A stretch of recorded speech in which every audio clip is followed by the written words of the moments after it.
exemplo do hamster eu gosto muito, Arthur e Abra, pelo seguinte, esquecem só de um detalhe, né? Que o hamster, quando você menos espera, ele levanta as 4 patinhas para cima e morreu. É isso aí. É isso aí. Então, fazer essa cultura de, vamos falar, ramistificar o ser humano, é simplesmente levá-lo à condução de que quando morrer já foi, pronto, acabou, você não aproveitou nada do que você tinha para aproveitar. Exatamente. Você não viveu. Hoje nós somos a criação nessa grande fazenda Brasil. Você pode ser frango, você pode ser ovelha, você pode ser um boi, mas você não é um cidadão. Você não é um cidadão. As nossas famílias, nós somos frangos numa grande granja, sendo ainda alimentados, colocando os ovos e preparando aí para os caras ficarem cada vez mais ricos. A próxima geração deles, que vai mandar nos seus filhos, nos seus netos, os filhos deles, os netos deles vão mandar nos seus filhos seus e dos seus netos. Vocês sabem, vocês sentem isso. E a esquerda, que é totalitária assim, está no esquema. Os campeões nacionais foram alavancados nesses anos. Não tem acordo com essa tigrada, não adianta tentar negociar. Eu vou deixar 2 dos meus filhos escravos, um eu vou tentar manter, sei lá o quê. Não tem como negociar com absurdo. Não existe negociação em cima de valores fundamentais. Se você negocia valores, então você não tem valores. O valor não é negociável. Não existe negociação em cima de honestidade, em cima do direito da liberdade. Não existe. O que a gente defende é liberdade. Como a gente luta pela liberdade do indivíduo. Não é só uma coisa etérea. Acabei de mostrar. Vamos incentivar o empreendedorismo. Vamos tirar os impostos em cima do pequeno que quer empreender. Isso que ele falou, como hoje não tem nenhum pequeno, porque eles foram todos, como falou aí um ouvinte, não tem mais os frigoríficos pequenos, não tem mais açouguezinho, acabou tudo. Sorvete, chocolate, lasanha. Tua lasanha, quando você compra lasanha, tem 2 marcas. É da mesma empresa. Inclusive, eu ia falar isso agora. É ruim, cara. Lá nos Estados Unidos, a gente não queria ter saído do Brasil. A gente foi pra lá.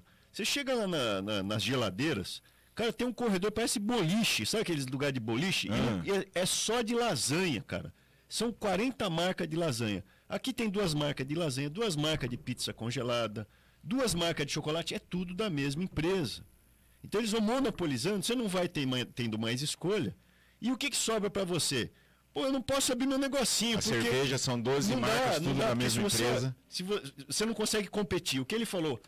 Tira o ICMS total dos pequenos. Ajuda. Né? E joga em cima do grande. Por quê? Não joga, mantém igual. Ele já tem 80% do mercado, não vai afetar a arrecadação. E aí o que acontece? Não vai afetar a arrecadação por quê? Hoje não está arrecadando nada dos pequenos porque ele não existe. Então, se você não cobrar nada do pequeno, vai continuar.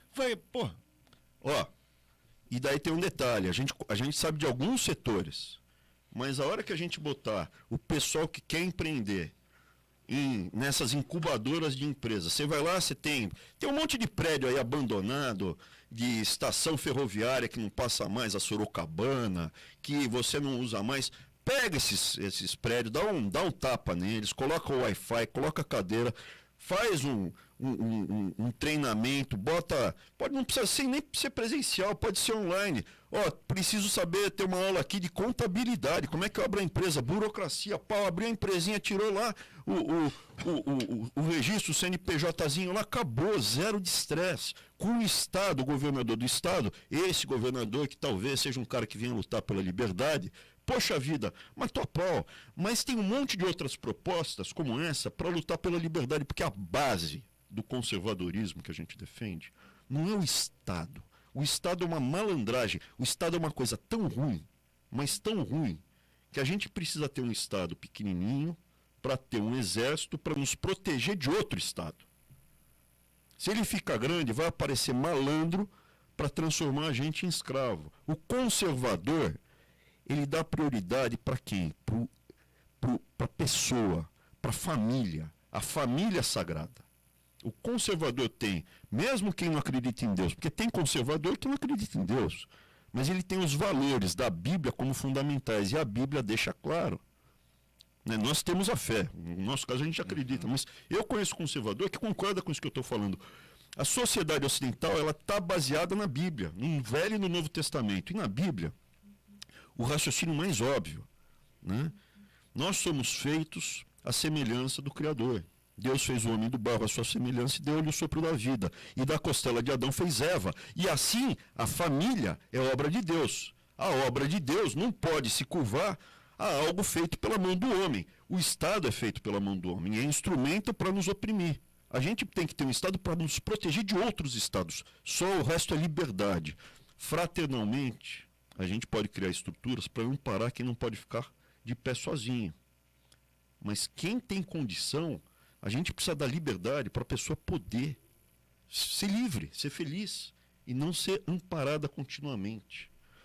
Posso dar um monte de outras ideias. Fechamento de rua, aqui não é tão violento. A região que a gente está falando aqui tem crime, tem problema, mas não é tão violento.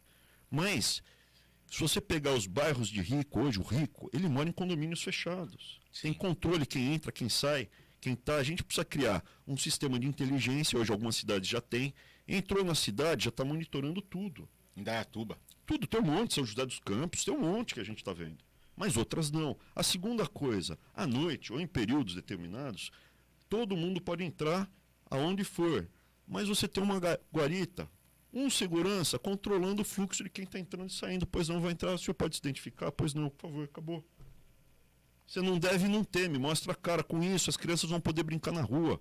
Não vai ter craqueiro, não vai ter loucura. Vamos resgatar os craqueiros. Eles não estão com livre-arbítrio. Ah, não pode. Você acha que uma pessoa dependente de crack está com livre-arbítrio? De forma alguma. Quem achar que está, vamos fazer o teste. Põe numa sala fechada o cara, amarrado numa cadeira, põe uma chave de fenda e fala pro craqueiro, ó, tem uma pedra atrás do olho do cara. E fecha a porta. O esquerdinho amarrado. Se alguém fizer esse teste comigo 24 horas, eu mudo de opinião.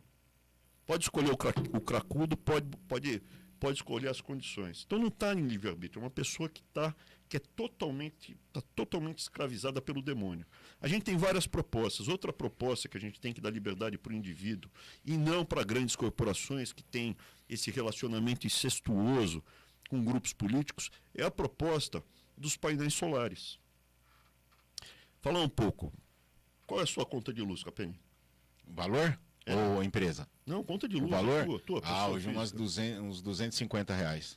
R$250 já fica um pouco mais. Fica ali no limite. Da empresa. Quanto é? Da empresa aqui? É.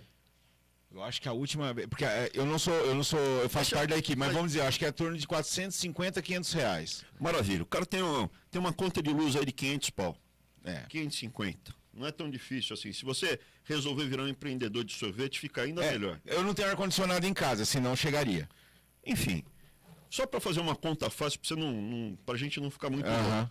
Se você tiver, por exemplo, uma conta de luz de R$850, você gasta por ano R$10 mil de conta de luz. Sim. Perfeito? Perfeito. Com esse número, de 32 a 35 mil reais, você coloca painel fotovoltaico no telhado de casa, o conversor, né? E você zera a sua conta de luz. Pô, meu irmão, eu não tenho 35 mil reais para gastar nisso, agora eu tenho 32 mil. Todo mundo tem dinheiro para comprar o carro à vista? Não. Como é que funciona? Financiamento, consórcio, alguma coisa nesse Você sentido. vai dar o sinal. Sim. E aí vem a prestação mensal. Sim. Então, se a gente desse um sinal de 2 contos, certo. A gente podia financiar os 30 mil. O resto, para você ter toda a produção de energia por um valor abaixo do que a sua conta de luz. Você coloca R$2 mil de saída, faz a instalação, e aí todo mês, em vez de pagar 800, você paga, sei lá, R$700. Financiamento para quitar, em menos de 4 anos, acabou.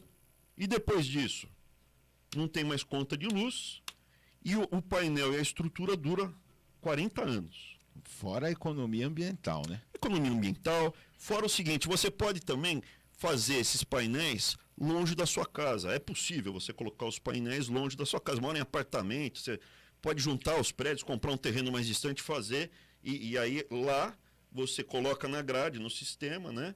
E depois vai. Porque se for fora da rede elétrica, aí você tem que ter as baterias, daí fica muito mais caro. Mas se tiver integrado na rede elétrica, você... Quando tem excedente, quando está sol, você joga energia na rede elétrica e quando à noite você puxa ela da rede elétrica, perfeito? Então estou falando na grade.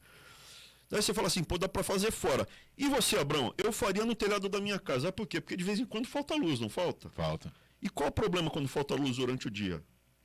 Todos. Estraga as coisas na geladeira, computador não funciona, internet que queima. internet, tudo. Então, pô, se você tiver um sobrado, eu não colocaria longe de casa. Mas você mora num prédio, não tem jeito, né? Não tem jeito.